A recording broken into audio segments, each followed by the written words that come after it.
Chris. In today's episode of Flying Upstream, we're diving deep into a topic that is in all the airways these days, a topic that can stir a bit of controversy. And of course, on the podcast that celebrates the controversial and the unconventional, we're covering the cutting edge techniques paired with a whole lot of inspiration. That is right, beautiful listeners. Tonight, our guest is Jamie Toyne. Jamie was diagnosed with ADHD as a child and has burnt out 3 times in his career. Once as a professional tennis player, business owner. After researching the connection between ADHD, burnout, and flow, Jamie developed a coaching program called FlowJo, which helps ADHD founders to cure burnout, harness their ADHD superpowers, and flowing towards their goals. Jamie is also the author of Pressure Gauge Mindset and the founder of 2 other companies called Deal Flow and Exit Planner that he helps more than 400 entrepreneurs successfully exit their business. Jamie, welcome to the podcast. Thanks, Louisa. Thank you, Kristen. So, Jamie, let's start at the beginning. How did ADHD impact your life as a kid growing up? What was that like? It looked like me spending a lot of time on home suspension rather than in the classroom. So that was, I think probably more challenging for my mum than it was for me in many ways. I think it was a bit tricky. The school sort of recommended that I go get checked out for ADHD, and lo and behold, the pediatrician said I did. Mum didn't want to medicate me with the pretty heavy drugs that early in life, and also, it was kind of taboo back then. It wasn't like so socially acceptable as it is in today's society. So we kind of kept that pretty hush hush. So I continued to struggle through school, but one of the magical things about ADHD is you can really hyper focus and really get into flow when you're doing things that you enjoy. And one of those things was sport, and specifically tennis. So I played lots and lots of tennis, and that was sort of my escape, where I could escape the chaos of my mind and enter a flow state where everything sort of calmed down, and I was sort of got out of my mind and into my body, and was able to have fun and enjoy and listen to a coach. And it sort of counteracted a lot of those sort of beliefs that you develop as a young kid with ADHD, that you're a rat bag and you're undisciplined and disrespectful. Sport was really great for me. So, first of all, congratulations that you found something, because that's amazing. That's important. And second of all, as a former high school tennis player, yay for tennis. I love tennis. What I'm wondering as you're sharing that is, you talk about finding the flow state, but do you recall, like, how did you end up finding tennis? Because not all the kids, I know a lot of adults who struggle with ADHD too, and even them, they haven't found something that gets them to that flow state. What took you to the place where you found something and you realized that tennis got you in that state? Well, I think, I had hyper, there's different forms of ADHD. I probably have hyperactive and inattentive ADHD, but I just couldn't sit still. So it's sort of like a dog that's really excited in the morning and hasn't been walked yet. You need to take them out to the oval and throw a ball and exhaust some of that energy. So sport was a pretty common sense solution, I suppose. But yeah, it's interesting. I think we all experience a lot more flow when we're younger, and significantly less flow when we're older. And I think as we sort of gather more responsibility, also autonomy, we start to live a lot more of our lives in the past or the present, the future, essentially, and we really struggle to to be in the present moment. And we're stressing about a lot of things. And we often tell ourselves that we're too busy to sort of do the things that are flowy, or we feel like we can't make a living out of the things that truly make us flow. I want to circle back to one thing. You mentioned tennis, and it seems like that's almost your superpower, right? So within ADHD, seems like there's a stigma associated with it, but you actually had this superpower that you were able to really hone in on and become successful, it sounds like, in tennis. And I'm wondering how that carried over to your entrepreneurial journey, and if you employed a similar strategy with the focus. And you mentioned that there was burnout there. So how did that all transpire? Yeah, I'll walk you through the three burnouts, because it's interesting when you said I had success with tennis and tennis was my superpower. I noticed my body just like tighten up. I'm like, oh, that's not how I feel about my career at all, because I was really enjoying tennis and I got better and better, and I started to get sponsorships, and most of those sponsorships were really exciting because I got free equipment and free clothing. But one of the sponsorships I secured was more like an investor. So I was about 16 years old, and this very wealthy man basically offered to pay for all of my travel expenses, training, everything, living expenses. So this alleviated a lot of financial pressure on my mum, who was a single mother, but it put a lot of pressure on me because the deal was that he would take a 10% cut of any prize money that I won. And at the level I was playing at, mostly juniors, a few open events at the time, he really wasn't going to see a return on that investment unless I cracked the top 50 in the world. And I was so far away from that. And so really in that moment, just going back to adults accumulating responsibility, that was a really key moment. And the tennis court stopped being this sanctuary where I could escape the chaos in my mind and really get into flow. And it actually became the place where I was in my head the most, and the voices in my head became the loudest. And the other really challenging thing around the age of 16 is that I dropped out of school to play on the pro circuit full time. And so I had to do my study by correspondence. So I escaped the sort of classroom environment of punishment and reward that I really struggled with. But I then became the person holding the stick and carrot that had to basically manage myself. And it was really that relationship between those, the part of myself that set the strategy and the vision and was responsible for sort of like disciplining or rewarding what I refer to as my lower self, the kid who actually had to jump onto the tennis court and compete and train and look after his diet and sit down and do his homework. And so, it was really a breakdown of that relationship between these two parts of myself, the expectation and the goals of, reaching the top of the mountain, and then the actual step-by-step journey of doing that. And yeah, my higher self was, had absolutely no compassion for my lower self. It didn't matter how many matches I won or how hard I tried.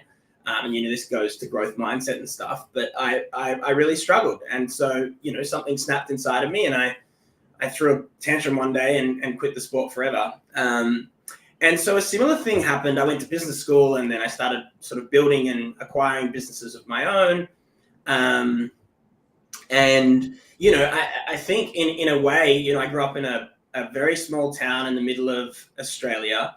And so, I was living in San Francisco at this point. I had a successful company that was headquartered there, and I relocated to Mexico to learn to surf and speak Spanish. And so, for a kid that grew up in this tiny town in the middle of the desert, like thousands of miles away from the ocean, I'd kind of reached the top of my mountain. I had, financial security, if not almost financial freedom.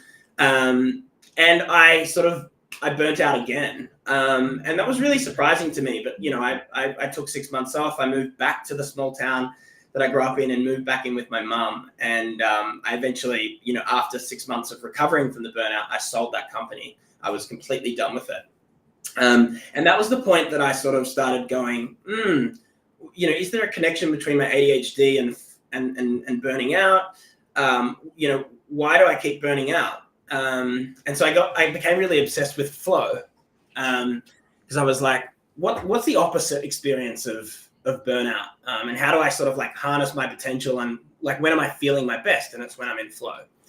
And so I sort of it became my mission to unlock flow, and so I got really obsessed with a lot of the biohacking and basically hacking my mindset and my biology to unlock these flow states, and it was really helpful.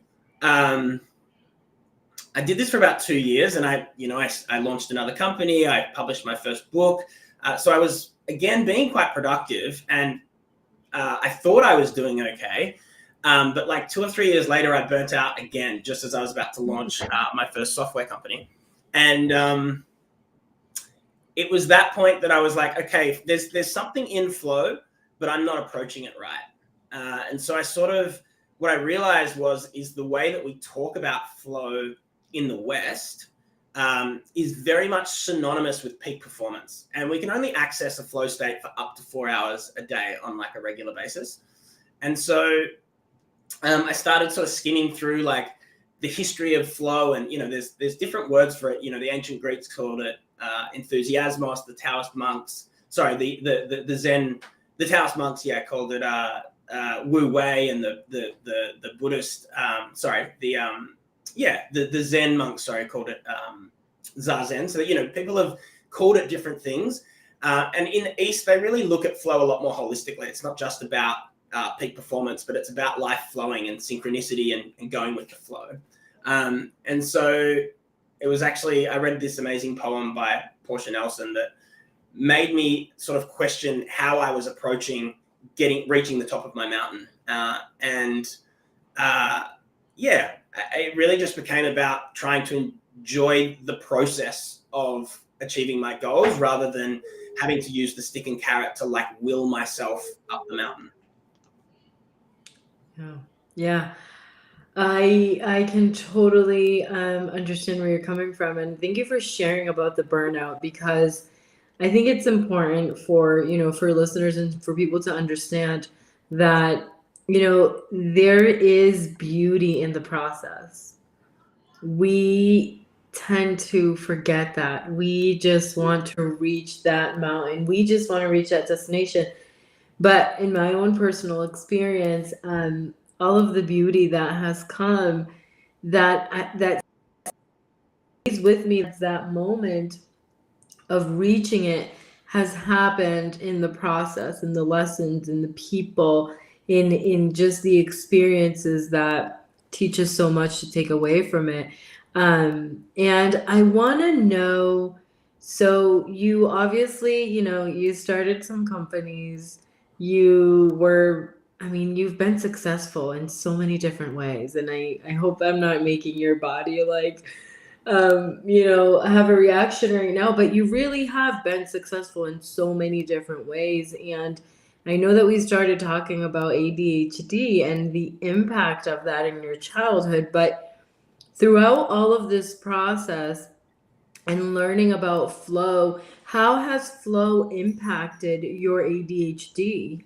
I'd love to hear both in a positive and just because I'd love for everybody to kind of get an understanding of what that looks like. Sure. So flow, the connection between flow and ADHD is really interesting because, I would say that when I'm engaged in something that is misaligned, either with my values or my passions or my interests or my strengths, it's impossible for me to get into flow. And it probably is for most people, but like I have an allergic reaction to it. I really just cannot sit still. I just can't do it. And so that was really difficult at school. And it was really difficult when I would build my companies in a way where I created a job for myself that I didn't like. My higher self created so much pressure and unrealistic expectations around what I could achieve in a given day, week, or month, that there was too much pressure there. And so, but the magical thing about being neurodivergent is that we're actually amazing at getting into flow states, really deep flow states, and for extended periods of time when we're doing things that are aligned with our interests, passions, and purpose. And so, I sort of went from, ADHD is this neurodevelopmental disorder that I need to manage, and became my superpower, where, if it didn't energetically align with me, it just wasn't for me. And I just needed to get better at filtering out.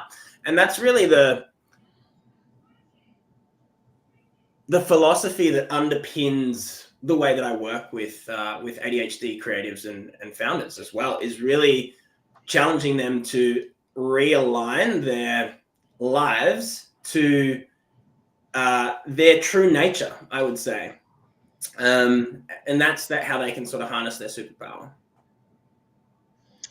I want to draw attention to what about your story in particular is so unconventional, because we're really all about highlighting that in our podcast. So what I'm hearing is that you had success, I say in quotes, because you had successful companies. You were a very, very good tennis player, being sponsored, getting all kinds of free stuff. Many people would define that as successful. You had lots of money. You had whatever, you could just take a 6-month vacation anytime. Lots of people would define that as success. But like you said, it was not really aligned with your core values, and that was preventing you to get into your own personal flow state. So even though society was telling you, hey, you need to make a lot of money, you need to do a good job in school, that was not working for you. And so to your credit, you were actually able to break the cycle, right? Finally, you said, okay, I can't do this anymore. I need to step back, really do some serious self-reflection and figure out how this can work for me and how I can actually be happy. And that what I think is so inspiring. I have my own story too, where I was working at a tech startup here in San Francisco, and they let my entire department go. And I just thought to myself, I cannot do this again. I cannot go through the interview process and be judged and evaluated only to be at a company that is not loyal, working so hard to make someone else money. I just can't do it anymore. And I knew, like, to my very core, it was just not an option. It was just not an option. And I'm telling, my friends and my family, yeah, I'm not going to find another job. They're like, Kristen, you've lost it. But it's that same moment where you're like, I literally cannot do this, right? Cannot go back and live that previous life. You've just hit that point. So I want to dig a bit into that moment for you, Jamie, that moment when you decided you cannot go back to that previous life of the startups in the same way that you were.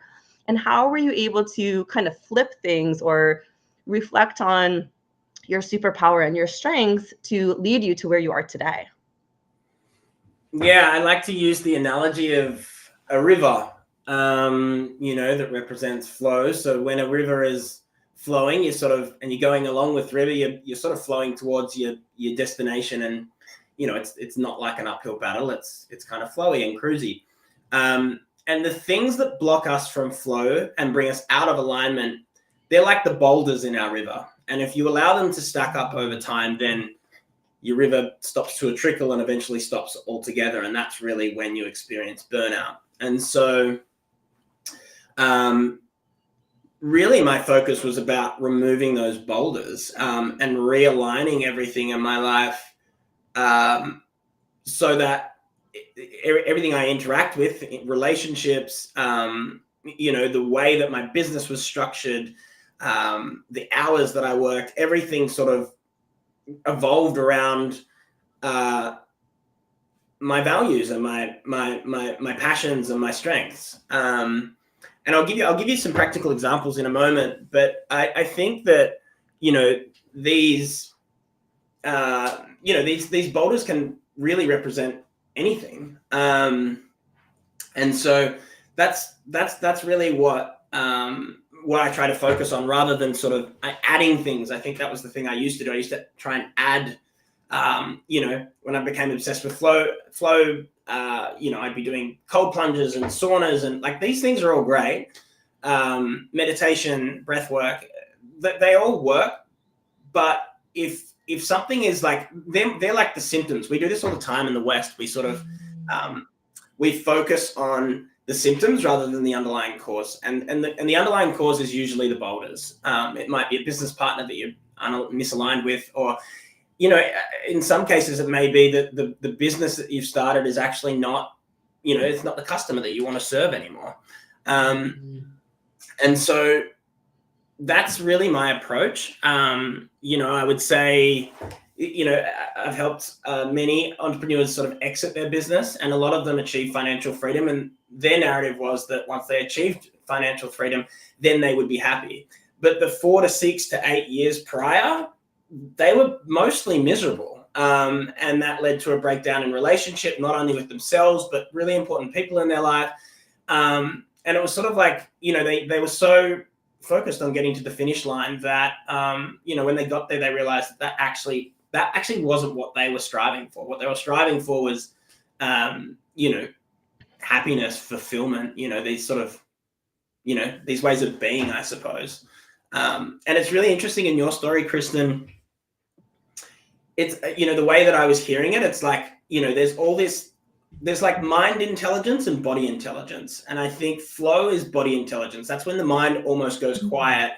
Your body's like this perfect machine that's been built over tens of thousands of years. And I feel like our mind has a lot of malfunctions and dysfunctions. And, we absorb a lot of, we have limiting beliefs that are created from when we're younger. We have trauma. We have, societal pressure telling us that we should do things. So when you got to a point where you were made redundant and it was almost like, it sounds like your body just physically couldn't bear the thought of doing that again. And you were able to listen to your body intelligence rather than listening to the anxious, yapping dog that is the mind saying, you need financial security, you need to get another job, these things that, so it's really hard to pay attention to that body intelligence. But that's also a really key component of being able to identify what you need to realign and accessing flow. Yeah. I love that. That's great. And I want to kind of just continue right down that path and ask you, what techniques would you recommend for people, especially like entrepreneurs, to be able to start working through those boulders? Like, how do you in your own coaching program walk someone through that? At least at the beginning, I know that there are probably levels and depths to that. Yeah, I mean, there's a bunch of techniques, but again, the main thing is really identifying, like, first, like, what is your true nature? Because I think a lot of the, that's probably the hardest part to start with, is to figure out, like, what is my true nature? Like, what are the things that really energize me? And if you can tap into that body intelligence, it's very easy because, when you have a conversation with someone, you're putting energy into that conversation. Is that energy flowing back to you, or is it flowing out? Is it leaking? Is it zapping your energy? Do you feel drained? When I sit down to do a certain task on the computer, or even sitting behind the computer, do I feel energized or drained? And so it's like, it's really starting to tap into, energy systems in the body, I would say, is the first thing. And then the second thing is really just doing an audit of everything that you interact with that makes up the ecosystem that is your life, and identifying what is out of alignment. And I think people really struggle to be honest about what is out of alignment, because it could be a 10-year relationship, or it could be the fact that you've spent $30,000 relocating to a new city that's just not actually where you want to live, or you've spent 4 years building a company that you actually don't want to do anymore. And often, it's not necessarily about these big, drastic removals of the boulders. Sometimes it can just be, addressing them, like having a difficult conversation, with a business partner and saying, hey, I'm not really happy with the direction of where things are going, or deciding that it was great to have investors, but actually you don't like you don't want to work with those investors anymore, and figuring out a way to buy them out, or get some other investors to buy them out. So yeah, I think they're like sort of the overall principles. I mean, there's lots of things, obviously working with ADHDers and people with burnout, there's lots of interventions and exercises that we do to sort of restructure their lives and their business to, reduce cognitive load is a really big one. and to be able to, get a little bit more traction. I'd say the other really big piece is helping them improve the relationship between the different parts of themselves. I mentioned that like higher self and lower self, the one holding the stick and carrot versus the one actually having to do the work. And that's a really hard one, particularly for ambitious people and particularly for people that have self-led practices, whether you're an entrepreneur or a creative. You're having to manage yourself. And often a lot of people that leave the workforce to work for themselves, it's usually because they don't want to work for a boss anymore. And particularly for neurodivergence, those systems don't allow them to harness their sort of full potential.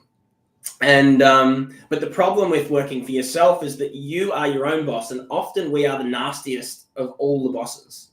Like, we don't give ourselves holidays, we don't pat ourselves on the back, we don't celebrate our wins, and we often set ourselves up for failure by having like 16 hours worth of work to do on a Monday when we've only got 7 hours allotted to do it.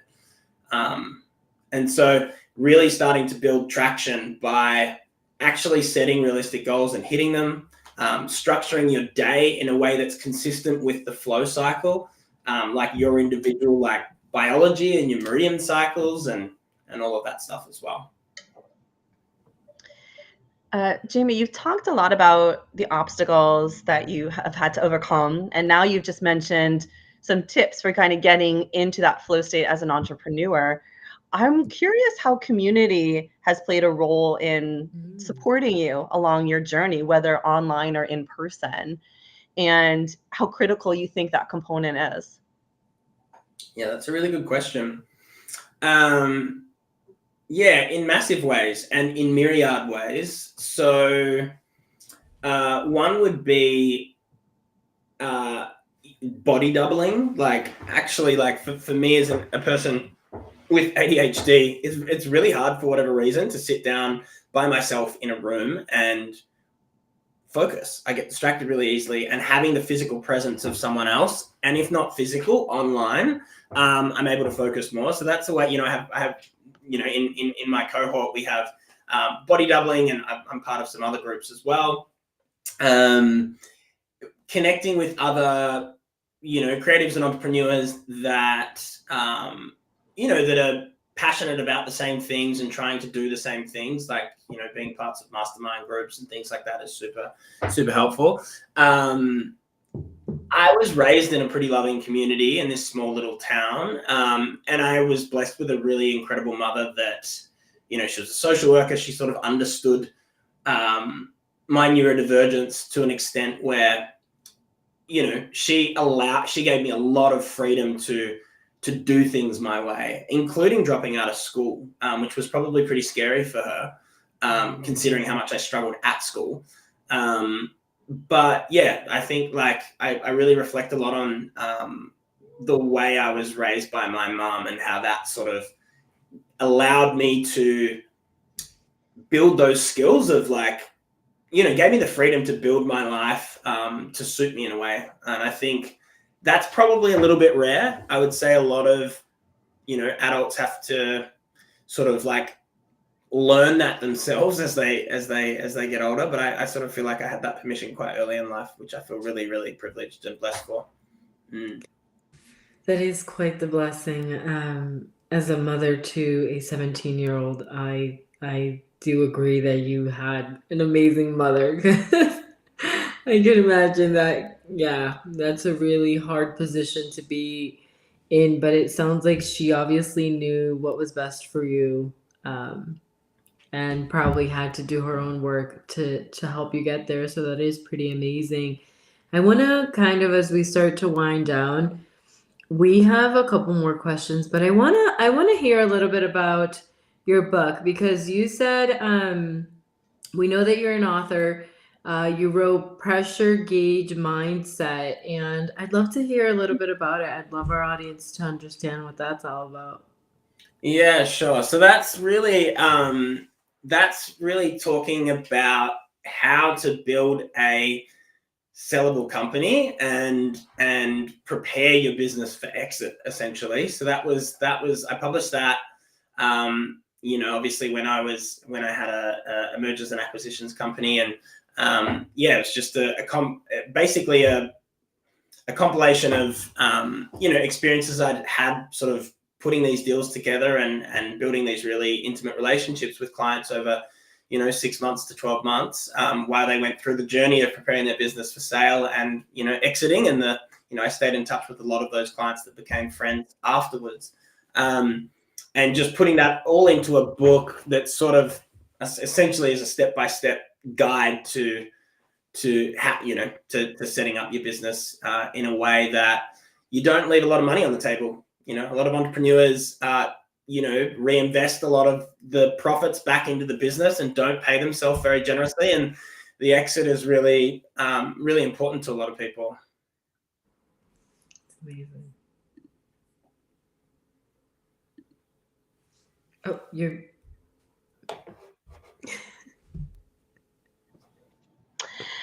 I'm also curious to know a bit of strategies for yourself, of how you keep yourself in check along the way, and how do you prevent yourself from slipping back into old patterns that are toxic for yourself and just don't work.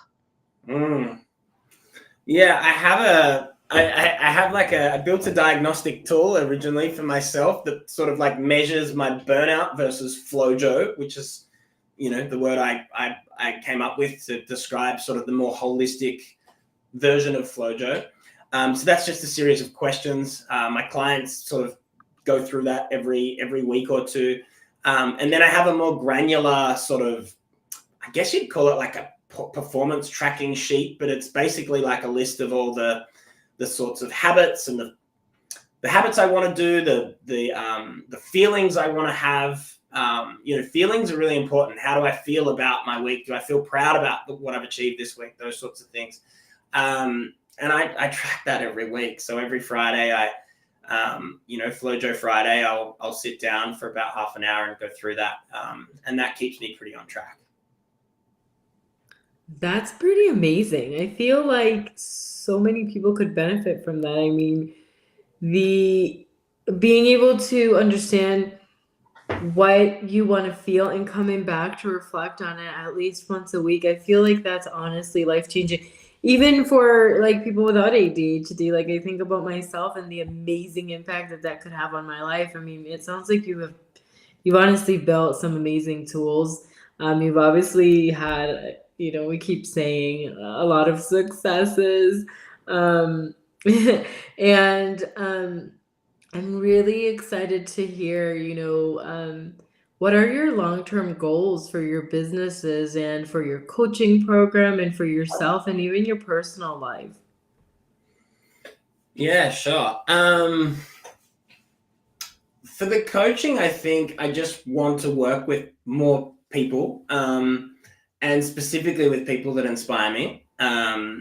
It's a real privilege to, I think actually if I look at my whole career as being a business broker as well, just being able to build intimate relationships with people and get like a really intimate sort of front row seat to their business and also their personal lives. So it's a real privilege. I think, my professional goals is really just to focus on the coaching and expand that and continue to work with amazing people. Personal life, I've just moved back to Australia. So I've been mostly living overseas for the last 10 years, in North America and Europe. And I've just sort of settled back here in a place on the east coast of Australia, in a small sort of village amongst a cluster of villages on the by the ocean where I can surf every day. So I'm sort of in a phase of wanting to nest a little bit more and have like a home base. The dream is to have a second home base in the Northern Hemisphere, because a lot of my clients are there, and it's tricky with time zones at times, and I just love traveling. And yeah, I think probably to have a family and do some of those things as well. Sounds like amazing goals, and we wish you all the best and all the luck in the world. We're so grateful to have you on with us today, Jamie, and share your inspiring story. Thank you so much. Oh, it's my pleasure. Thanks for having me, guys. Of course, this has been an amazing. And to all our free spirits out there,